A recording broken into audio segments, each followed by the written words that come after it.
Hey guys, it's Steven here. Manchester City are through to the next round of the Champions League after a 2-2 draw away at Lyon. And that was a difficult game of football, I'm not going to lie. This won't be the most comprehensive review of the game because I'm a little bit under the weather today, a little bit sniffly. But it's good to know that we are through to the next round of the Champions League. It was a very difficult game, and I've got to give Lyon credit for that, really. Lyon were largely excellent. Cheeky, can we do one thing, please? Can we please sign Tanguy Ndombele? Ndombele is an absolute beast in midfielder. I thought he was absolutely fantastic. And alongside Cornet and Depay and a lot, they gave us a lot of problems with their energy going forward, and they were a good team. They reminded me a lot of Monaco, the Monaco team that famously caused us so many problems a couple of years back. Loads of energy, loads of skill, loads of desire, a young kind of exciting team, and it'll be a shame when that team's ripped to pieces in 18 months, won't it? But they're a very good team who played some lovely football. But we went at our best, and maybe the slight tweaks in the shape didn't really kind of allow for that. Obviously now it's no surprise to anyone that we didn't go for Foden. I kind of knew this was going to happen. Everyone was saying maybe you should start, maybe you will start, and Pep said Foden is ready, and he gave him the big build up, and then he played Raheem Sterling centrally. I did predict that in the preview video, and he plays Zinchenko at left back, which did surprise me, and I thought maybe those two decisions weren't that right in hindsight looking back. I think what was notable with Sterling, he's a fantastic player obviously, but he definitely lacked the composure and the subtlety, shall we say, that we usually get from two Pep Guardiola style central attacking midfielders. You think of Silva, you think of Bernardo Silva, you think of even Gundogan, De Bruyne, even Foden to an extent. They all have that kind of slow, controlled and measured style, and Sterling's all kind of blood and thunder and running at people and skill and drive, and he definitely doesn't have that same control that we usually have in midfield. And it's not his fault because he's not a central attacking midfielder, but our style of play was a lot looser, shall we say. There was big gaps in midfield, and there's also a lot of gaps down the side of the fullbacks, particularly Zinchenko's side. He obviously can't defend. Now Zinchenko's a funny one. I don't think he necessarily did loads wrong that you'd kind of blame him for, really. He's just not a left back. I like him as a footballer, but he just obviously isn't a left back, and he was a strange choice to me to play in a game where there was going to be a lot of ringers running at him, and there was a lot of people running at him. In general, his positional play was questionable, put it that way. It's not his fault. He's not a left back by any stretch of the imagination, but it definitely is a problem for his potential future career at Manchester City. There was some big gaps as well down the sides of the fullbacks and the centre back between Laporte and Zinchenko, or Stones and Walker, and Lyon probably could have been about 3-0 at half time with a little bit of luck. They were the better team by a long way, probably the better team on the night in general. We were lucky to get a 2-2 draw, but if we'd lost that 3-2 we probably wouldn't have complained, really. Laporte was almost like a one-man wrecking machine defensively. He was absolutely fantastic, put some incredible challenges in,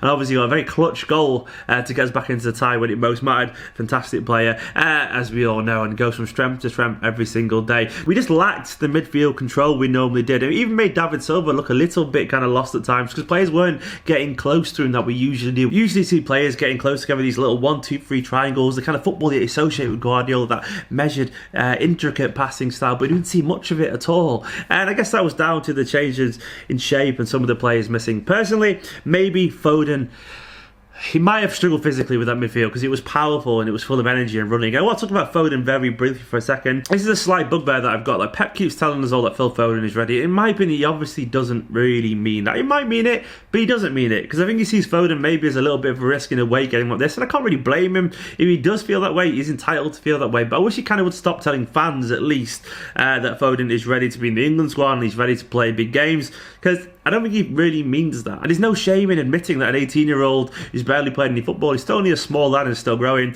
doesn't have the physicality or maybe the temperament yet to deal with a game of that magnitude against a team that good. That's totally fine to admit. And the problem with constantly saying that he's ready is against people like myself or even fans or people in the pundit, it builds them up to a level that's unsustainable eventually. If you keep telling people that Foden is ready, people go, well, why isn't he playing yet? And he causes problems that don't necessarily need to be there. Whereas in fact, people will say, oh, he's just telling it to the media. It's like, yeah, but that causes problems. It causes potential problems in the future. Maybe stop telling people that he's ready. Maybe say he's definitely a good footballer, he's ready to be in the squad, but he's got a little bit of learning to do before he's ready to start a big away Champions League game. No one's going to question that. And do say he'll be playing lots of football this season and he will make a full start at some point in this season. Fair enough, you want to say that, but just temper expectations, because otherwise you get fans and you get the media start going, why isn't he playing? It starts to just, there's no positive impact from saying that, in my personal opinion. I don't know, I just can't see the logic in that. I understand the decision, but I don't understand the constant miscommunication, the messages. Maybe he does think he's ready, maybe it was a tactical decision, but given the fact that he's not started a game that matters yet or played a long period of any game that really matters yet, you don't get that impression that he's seen as equal to Gundogan and Silva and all that lot, because that's what Pep implies, and it's obviously not true. It's fine, but, you know, just maybe think about it. But anyway, that's not to say that in general, overall, this wasn't really a bad result. We didn't play that well. We really didn't. Lyon were probably better than us. But all that matters is we actually are through down to the next round. We've obviously got a relatively dead rubber against Hoffenheim, and that's fine. It means maybe we can play Foden and people like that. It wasn't a night to remember for any particular performances. Our forward line was largely inactive. A wonderful header from Sergio Aguero for the equaliser, but he didn't play that well, and neither did Sane. Mahrez, his shape and his understanding of the game seemed to disappear with a change of shape of the team. And in general, it just wasn't a game that we're going to remember. It was a good game for the neutral, maybe, but it wasn't a good game for Manchester City. But it doesn't matter, because sometimes that happens. Sometimes you have a night like that. All that matters is now is we're through, no fresh injuries, and fingers crossed we can come away with 3 points for the weekend. Guys, if you are new to this channel, I hope you enjoyed this video. Give this video a like. Make sure you subscribe as well. And all these names scrolling down to one of this side of me now, probably that side to me, whichever side it is. These are all my Patreon supporters, guys. You're all absolute heroes. If you want your name scrolling down there as well, next to me, which side is it going to be? I can't remember. Head over to patreon.com/Esteemed Kompany and get involved in the very first ever Patreon Q&A if you get involved in certain tiers of the Patreon. Anyway, guys, I've been Stephen. I'm going to rest up a little bit in a bit.